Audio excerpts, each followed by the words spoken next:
All right, good morning, friends. My name is Sage Cole, and today is July 30th. This is the 10 a.m. lecture at the Freiburg New Church Assembly. And I'll be offering 3 talks this week using the format of be love, be honest, be useful. I actually introduced this last year in my lecture here at Almont, and over this last year have been seeking to bring this model into the world practically. I appreciate that Kent kicked us off with sharing a talk that isn't just ideas for today, but something that he feels called to bring into the world more fully, and that's very much true for me and what I want to share with you today. As we've already talked about in our lectures, there's some problems in the world. There's some challenges at this moment in our evolutionary history as a species on this planet.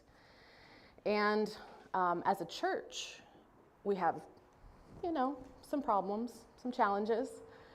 I've been thinking that this morning about you, Paul, and when you came to the Swedenborg's, or I guess it was the Swedenborg House of Studies, back when I was a student. I think you were a member of CAM at the time, and I remember distinctly you looking at us all and saying, "You are the future," kind of in this, I don't know what to do, but you will be the future. And I really, I took it to heart.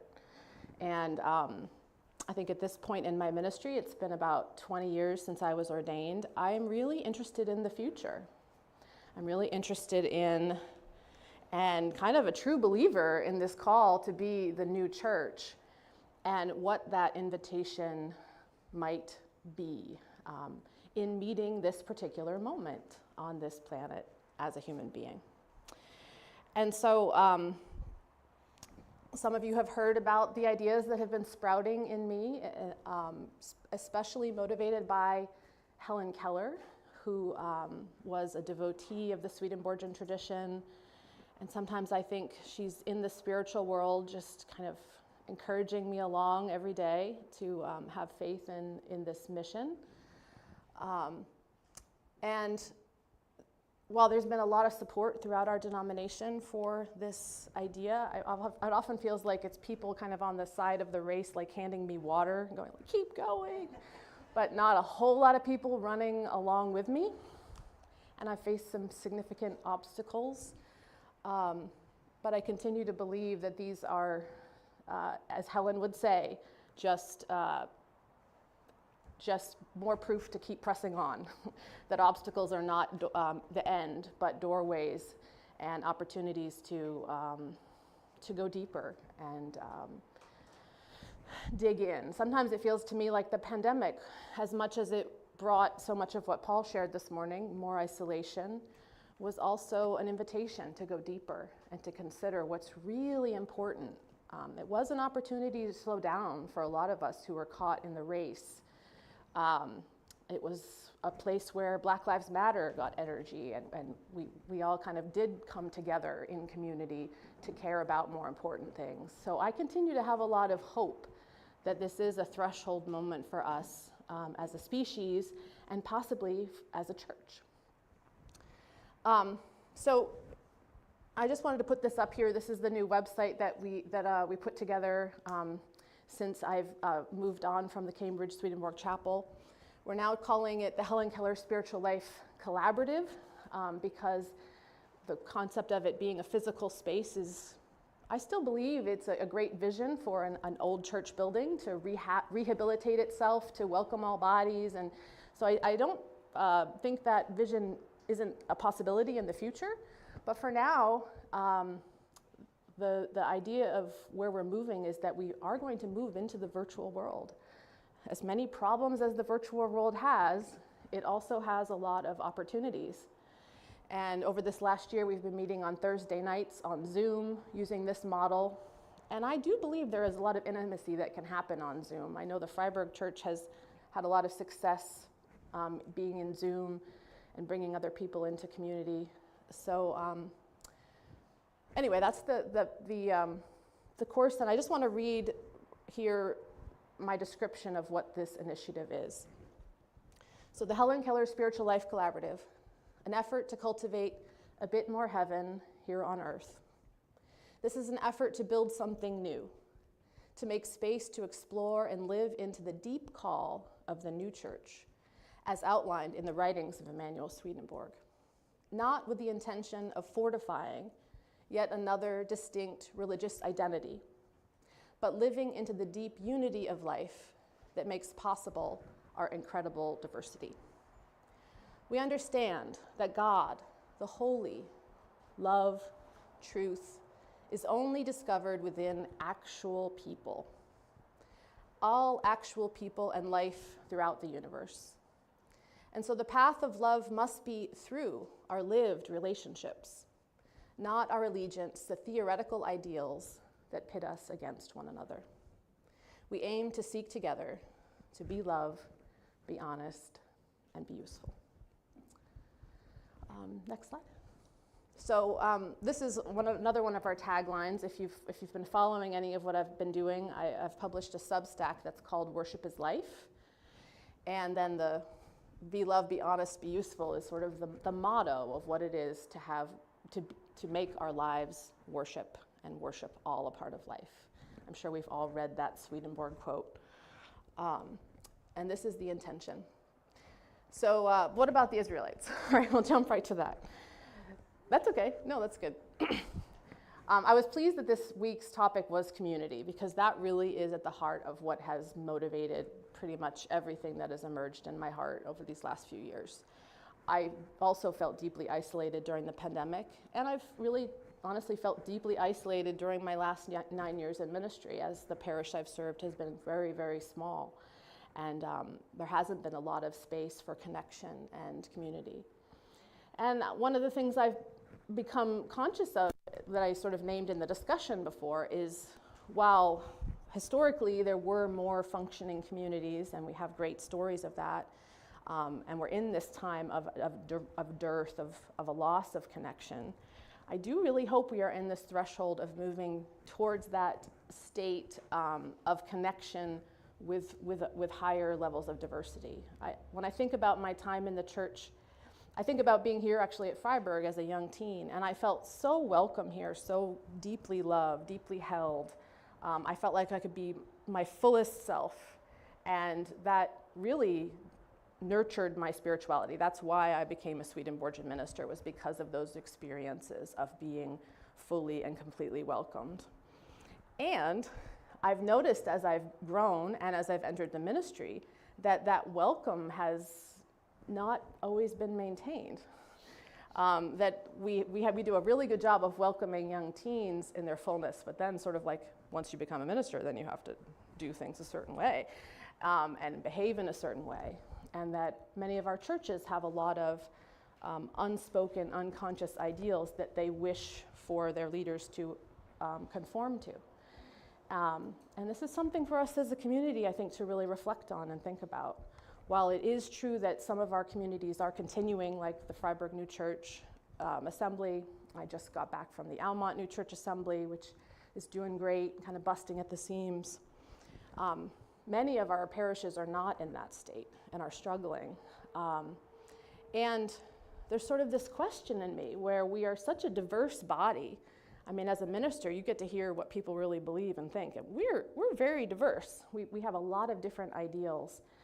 And yet, we don't always have the ability to hold them all yet. I think we're also at a threshold point.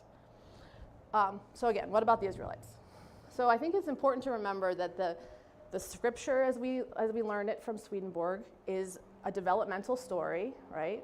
So we're started the Garden of Eden, and we're heading to the Holy City. And so the story of the Israelites and their experience of community is a story of how we behave in a relatively immature spiritual state. You can go to the next slide, Christina. So even though this is a relatively immature state, we do have the seeds of truth that will show up as we mature. And we do have, of course, in Leviticus already, we have the doctrine of loving one another. Do not seek revenge or bear a grudge against anyone among your people, but love your neighbor as yourself. I am the Lord. So this is there in the story of the Israelites. And there's still this real kind of smaller ideal of what it means to be your people. Next slide, Christina. So here's from Deuteronomy. If you pay attention to these laws and are careful to follow them, then the Lord your God will keep his covenant of love with you, as he swore to your ancestors. He will love you and bless you and increase your numbers. He will bless the fruit of your womb, the crops of your land, your grain, new wine and olive oil, the calves of your herds and the lambs of your flocks in the land he swore to your ancestors to give you. You will be blessed more than other people.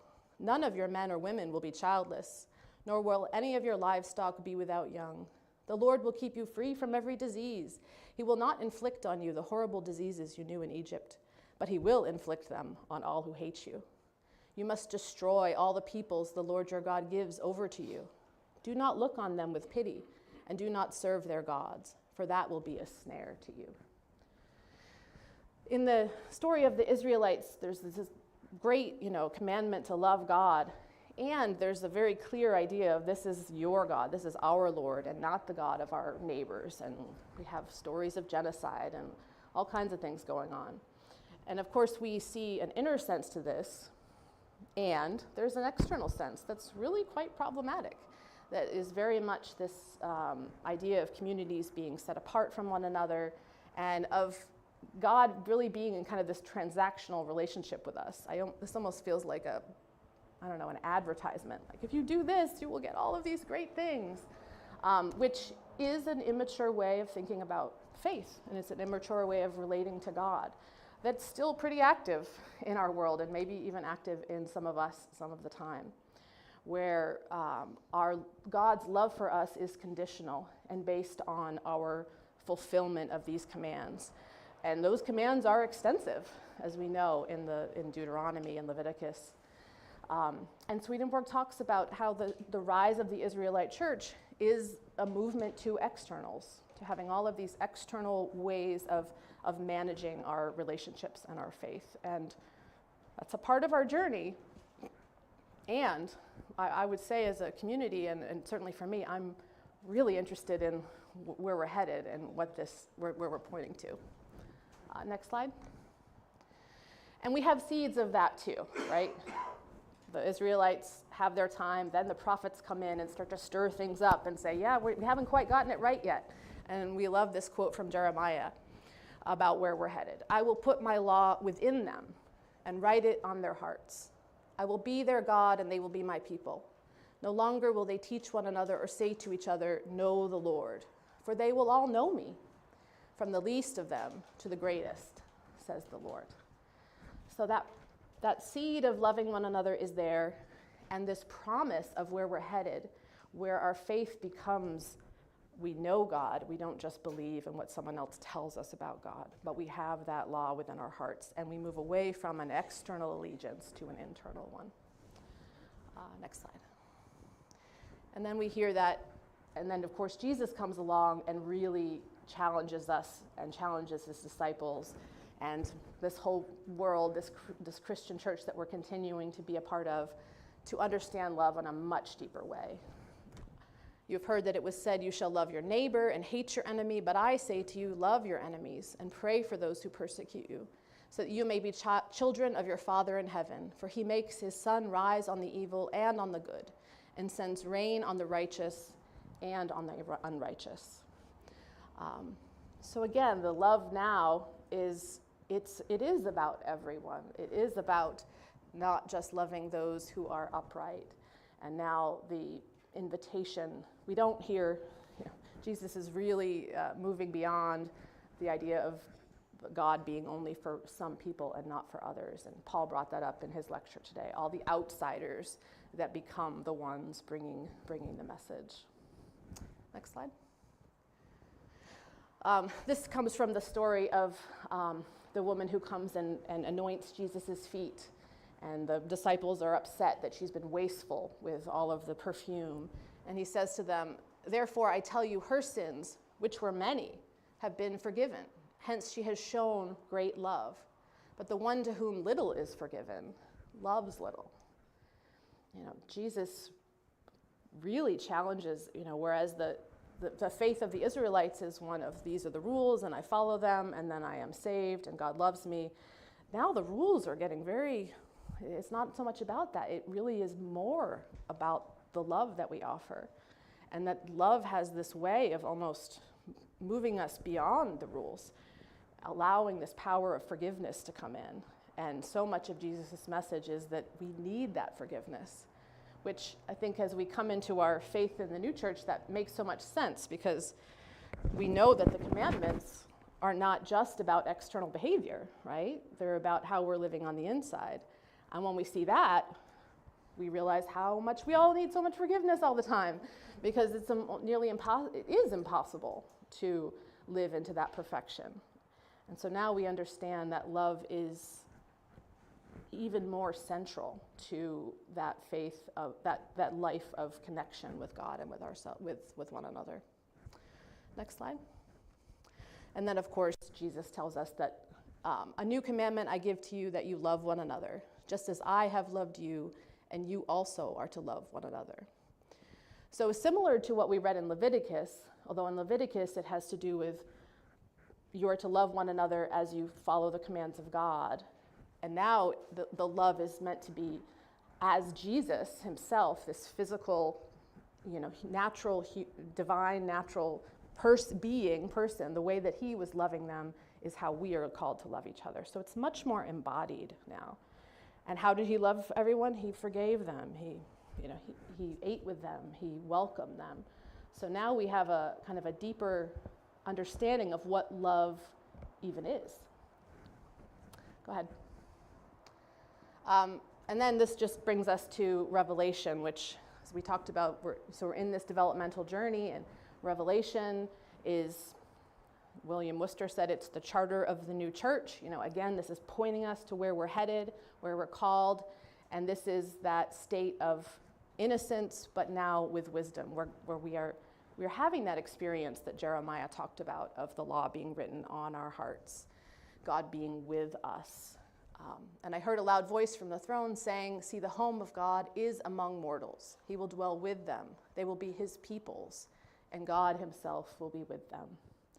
This is moving out of that external understanding of where we access the law, where we access God, to that much deeper internal experience.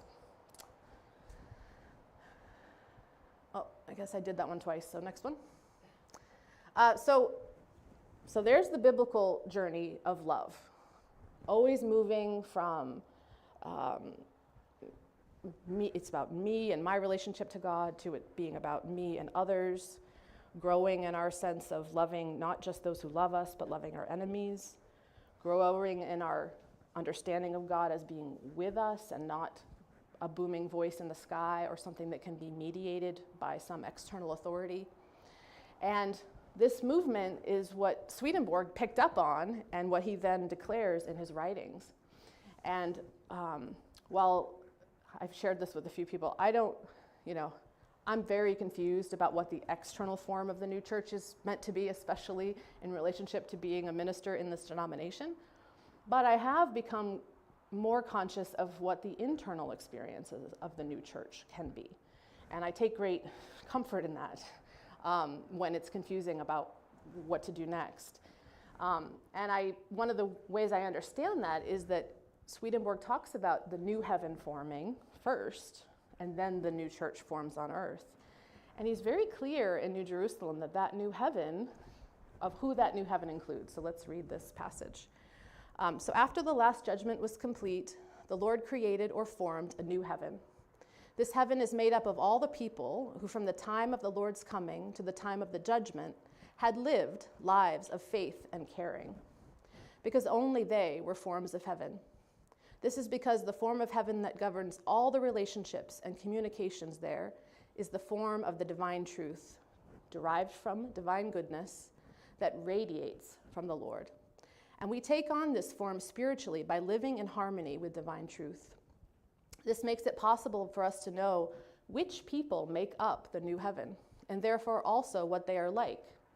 Namely, that they are of one mind, Because when we live a life of faith and caring, we love our neighbors as we love ourselves, and love that is mutually felt joins us to them and them to us.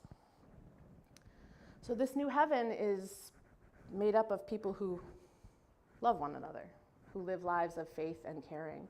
There's nothing in here about them being devoted to the writings of Emanuel Swedenborg. There's nothing in here really even about them declaring their faith in Jesus Christ. This is about the way they live. And this is the new heaven that, in my estimation, is going to emanate as the new church. Because everything starts in the spiritual world before it comes here. And while I think a lot of us feel this way, like we don't quite know, I don't know that anyone thinks the whole, the denomination is someday going to reign over the entire globe. I think we've all pretty much given up on that hope. But we all experience community with people all over the place, right? We can have experience and relationships of faith and caring with the people at the post office and our friends.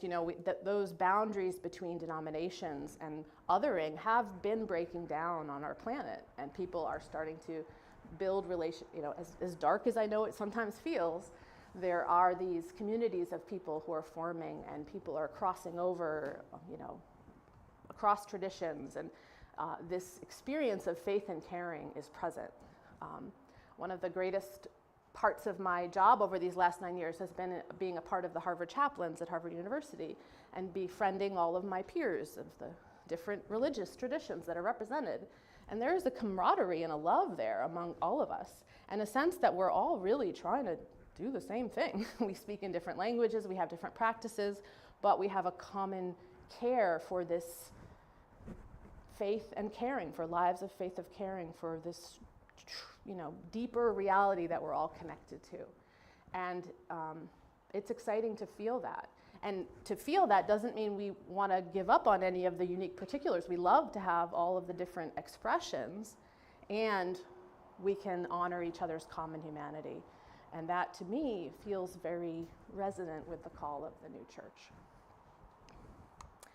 So here's a quote from Swedenborg to bring together my suggestion that love, wisdom, and usefulness, if we feel that one of the central calls of the new church is to be together with others who live lives of faith and caring, kind of beyond the sectarianism of religion, I think love, wisdom, and use are a pretty good possible way of connecting across differences. And in our tradition, we understand that God is these three things, and that in fact they cannot separate apart. There are three things that hang together and cannot be separated: love, wisdom, and useful life endeavor. If one is taken away, the other two collapse. Part of why I have been bringing this to, or at least what I believe, why this is coming out of me is dealing with a lot of situations within our church where it feels like these three are not all present. When there maybe isn't a real feeling of love among the community. When maybe there isn't it's part of the reason I talk about wisdom as honesty, because I think sometimes there isn't always a lot of honesty. There's a desire to not look at the hard things or not name the hard things, which can really break down and be corrosive to community. And then lastly, sometimes there might be a limit of what real uses are being performed. So it feels important to me to remember these three in all aspects of life. All right, next one.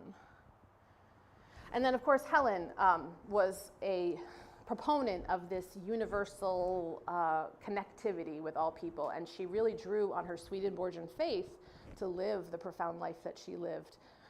And this is a quote from something she wrote in 1957. "Instinctively, I found my greatest satisfaction in working with men and women everywhere, who ask not, shall I labor among Christians or Jews or Buddhists, but rather, God in thy wisdom, help me to decrease the sorrows of thy children and increase their advantages and joys." All right, next slide. And then I think the Dalai Lama right now is kind of, he's plugged into the new church on a lot of levels. He speaks often about the need for us to meet beyond religious differences. Whether you believe in God or not does not matter so much. Whether you believe in Buddha or not does not matter so much. As a Buddhist, whether you believe in reincarnation or not does not matter so much. You must lead a good life. And a good life does not mean just good food, good clothes, good shelter. These are not sufficient. A good motivation is what is needed. Compassion, without dogmatism, without complicated philosophy, just understanding that others are human brothers and sisters and respecting their rights and human dignity. Next slide. Okay. Wow, I can't believe we're already at 10:30. So today we'll just use another 10 minutes or so, 5 minutes, to talk about love and what love actually is. So next slide. Well, so this is, I'll just share, actually this Thursday I'll be leading my Be Loved, Be Honest, Be Useful Zoom group here in the sanctuary, or in the lecture hall as a hybrid group. So if you want to come and check it out, I'd invite you to come and join us, and our virtual people will be here as well. But in that group, for the first 12 minutes, we try to just be love, which I know maybe is a little weird. How do you just do that? And we'll look at this in the next slides. In our faith, we understand that we already are love, right? That everything is love. Love is the substance of the universe. And that while that's always true, we have these, great brains stuck on inside of our heads that tell us that we're not love a lot of the time. And this is why I believe we need religion, and we need ritual, and we need each other to remind ourselves to come back. And so we use that time to try to sort of clear that all away so we can get in touch with that higher part of ourselves. We've all gathered here this morning, and you've gathered here, your spiritual body is here, which is pure love, and that part of you is probably kind of open to what I might have to say, and maybe has a good feeling. But you've also brought your egos with you, and you may be like, I don't know what she means by that, and there may be that other part of you that's concerned about what you have to do next, or so whenever we gather, we take the time to just acknowledge that and to kind of invite in that presence of love that we know is already there. So what is love? Let's go get next slide, Christina. Actually, let's just go to the next one. So I have some Swedenborg quotes for us to just ground ourselves in how we understand what love is and why it's the first thing. And actually that quote that wasn't showing up so perfectly was from Helen Keller, where she talks about how nature gives away its secrets to those who love it.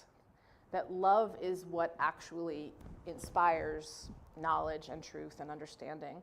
If we don't have love, then we can't get to the next thing.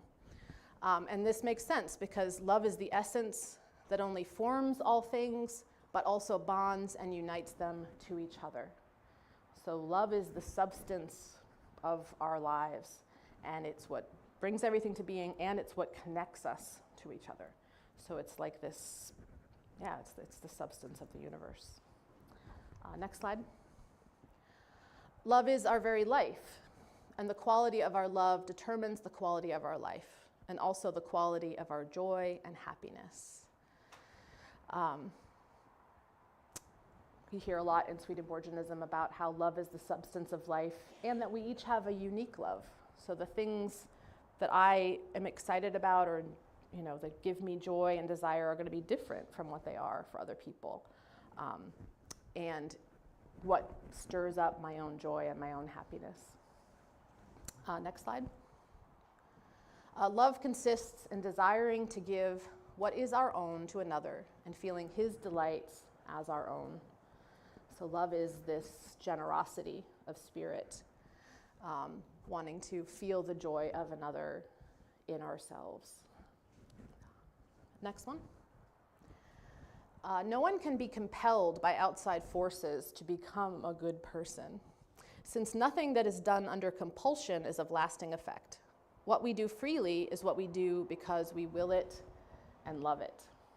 So love and freedom are very deeply connected, which in my estimation is why we're here where we are and why the new church is called for.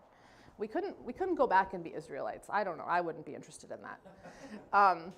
We can't have our faith be dictated entirely by external demands. And it just sets us up to be living lives of hypocrisy, because we can fulfill those demands and do other things on the inside, or it can get us into all kinds of trouble.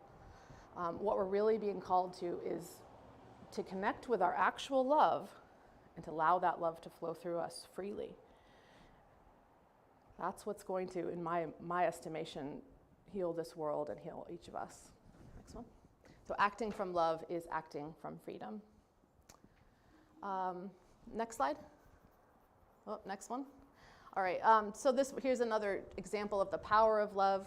One angel can drive away tens of thousands of evil spirits, since evil spirits cannot abide an atmosphere of mutual love. So just another example of the power and the importance of love. And this is partly what's motivated my group. I mean, sometimes it's just a small number of us, and yet to me, sitting for 12 minutes with 4 other people in an atmosphere of love feels like the most useful thing that I'll do all week. That there is something deeply powerful about being present to one another in that state.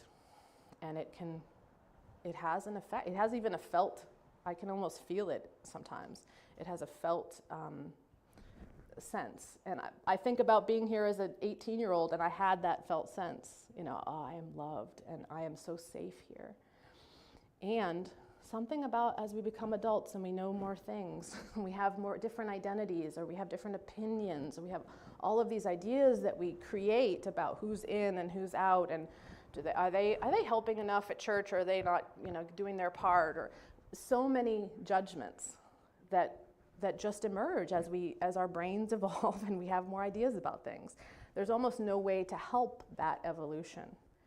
And I believe we can start to notice how that's gone a little bit haywire, and we can now actively choose to come back into that state of love. I feel conscious of when I was a teenager, I was given those states of feeling love, but I also, felt rejected sometimes, and it was a roller coaster. It felt like that love was something that was was circumstantial. And as I mature, I realize that I actually do have a little bit of freedom to choose it. Not entirely. If I'm caught up in a grief spiral, I can't immediately jump to gratitude and happiness. But we can make these practices of love a part of our lives. And when we do that, we can make those spaces to enter into that state of acceptance with each other, which can be very powerful and profound, and I believe we need that in the world. Next one. Oh, so here's just some other. So if some of you follow on Facebook, I have a Be Loved, Be Honest, Be Useful Facebook group where I share a lot of Swedenborg quotes, but a lot of quotes from other people too. I like this one from Leonard Cohen. To keep our hearts open is probably the most urgent responsibility you have as you get older. And that act of keeping our hearts open is that act of like, whoa, look at all these judgments I've acquired. Look at all of this knowledge I've acquired. Look at all of these ideas I have acquired about how things should be. Okay, I'm going to let that all be. I'm also going to stay open to realize I don't know everything yet, not even close. And that having an open heart to other people is what is going to make anything, worthwhile in life. And then my favorite theologian, my childhood minister. I believe that appreciation is a holy thing, that when we look for what's best in a person we happen to be with at the moment, we're doing what God does all the time. So in loving and appreciating our neighbor, we're participating in something sacred. Fred Rogers. And so that's really speaking to love as a practice, that it is something. I don't know that we have the ability to practice it when we're children. I think it's something we have to develop as we age. But we can develop it. And in my estimation, that's what churches have sought to be, places where we practice love together.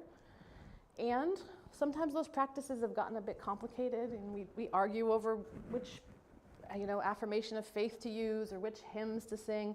There have been a lot of externals that have been added to those experiences. And I don't suggest that any of that is bad. And I want to be clear that this suggested new way of gathering that I'm bringing into the world, I do not see that as a replacement for what was, but really a way of gathering so that we can be together and talk about our differences, be in community, and support one another in our in this time of change.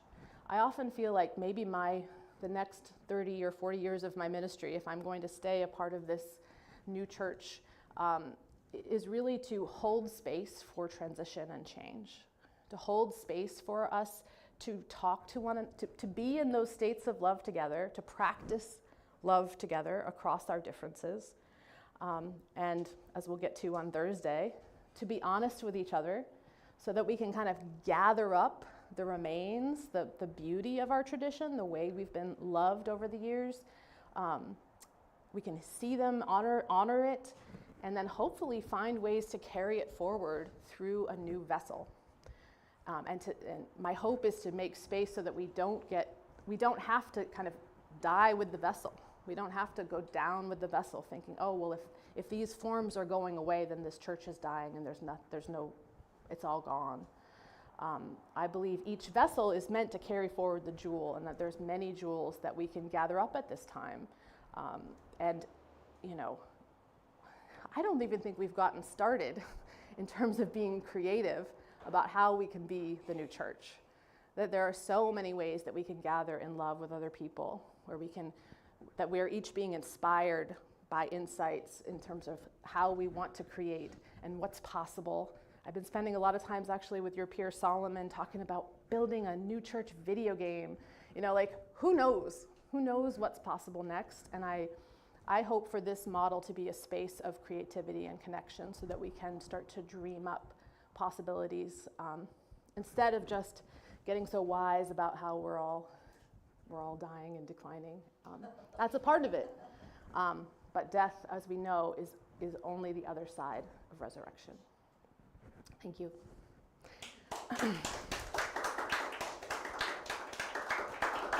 So there's about 10 minutes, it looks like, for questions and comments.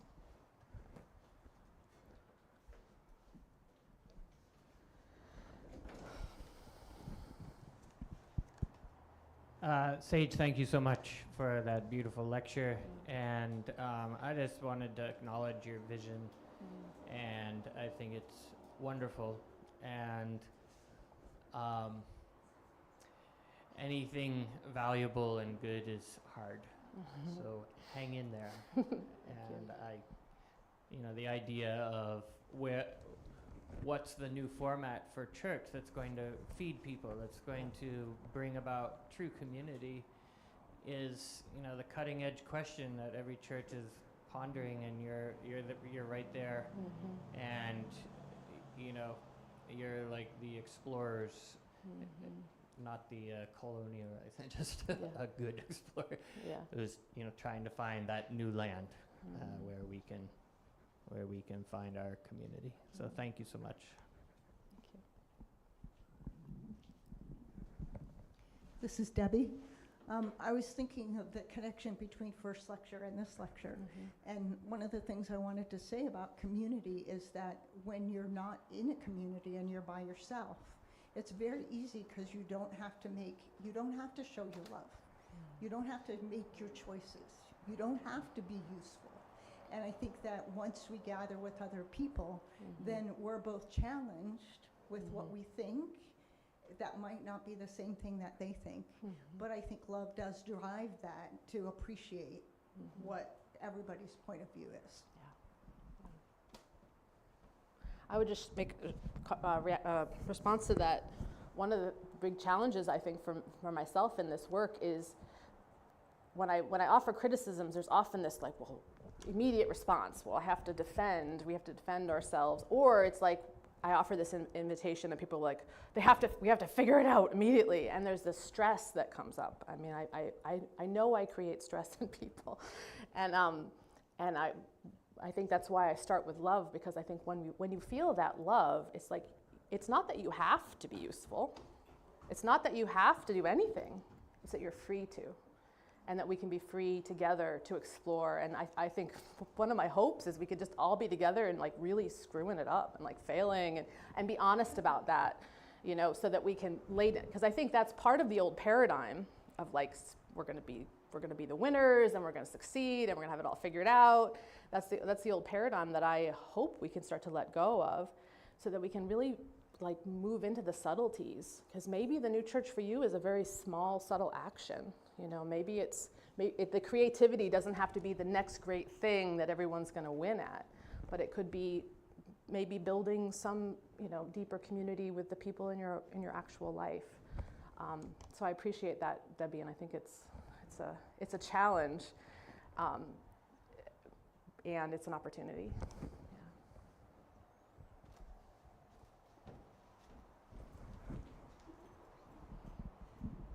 Jesse. I also wanted to make some parallels between the two lectures. One thing I've learned as someone who grew up in pretty structured churches, Episcopal, Methodist, that kind of thing, and those churches are you know, sort of declining in attendance as well. But I've learned over time that the changes that I probably resisted at first, and a lot of people resisted, are actually opening up church to, or church, some form of church or worship to a lot more people.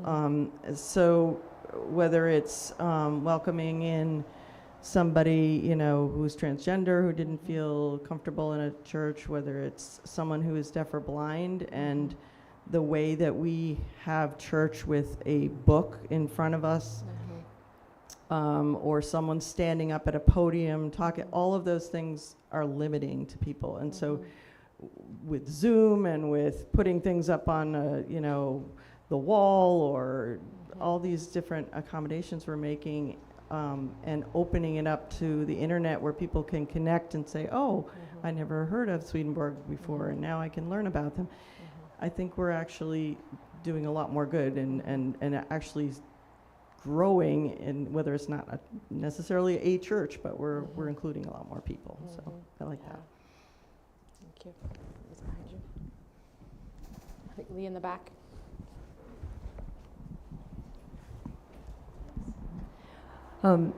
Jesse, that reminded, in the Freiburg church, there's a gentleman, and I think this happened before the pandemic. Everything's before the, BC and BP. yeah. But we had a gentleman who would walk to work, and he was I believe when he first joined our or started coming to our church, he was in recovery. And some people had a very strong opinion of him being there. He was loud. He didn't take cues, you know how, but his voice was amazing. And Greg, our choir, was like, no, you're staying, you know, but he was really great. And so, you know, and he had and he would, unfortunately, he struggled immensely with his disease. So there were some days that he would come and clearly was not in recovery. Yeah. He was, and so one day he would like fall out, like he wouldn't be there, but then he would be there. And then and one day I came into church, I put my purse in the pew, it was in the summertime, and I went downstairs to do whatever I was doing. And he comes running downstairs, and he's like, Lee. And he had my purse, and he was holding it out like it was poison. And there were strange people that just came into the church. I don't know them, and I don't want them to take your purse. So it's interesting because prior to this, there was this whole conversation that happened. We had to meet privately, and was it safe for him to be in our church? Were we safe with him there? Were our belongings safe with him?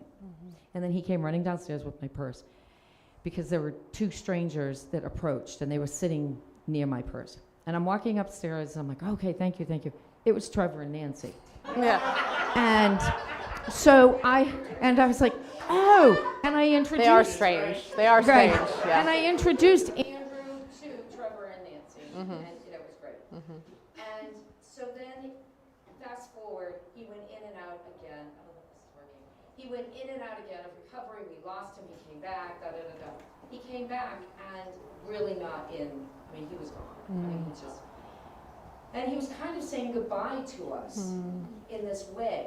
And he said that he wanted us to know that, and I'm going to cry. Holy kimono. Yeah, I know, because you know where I'm going. He said this was the only community that saw his use. We were honest with who he was, and we showed him love. I mean, and it was just, and unfortunately, I think we have lost Andrew. I mean, Andrew is no longer with us physically. He, yeah, I mean, but, and so I was like, holy cow, this little Freiburg church that had so much judgment where we had to have this meeting on, should he be here?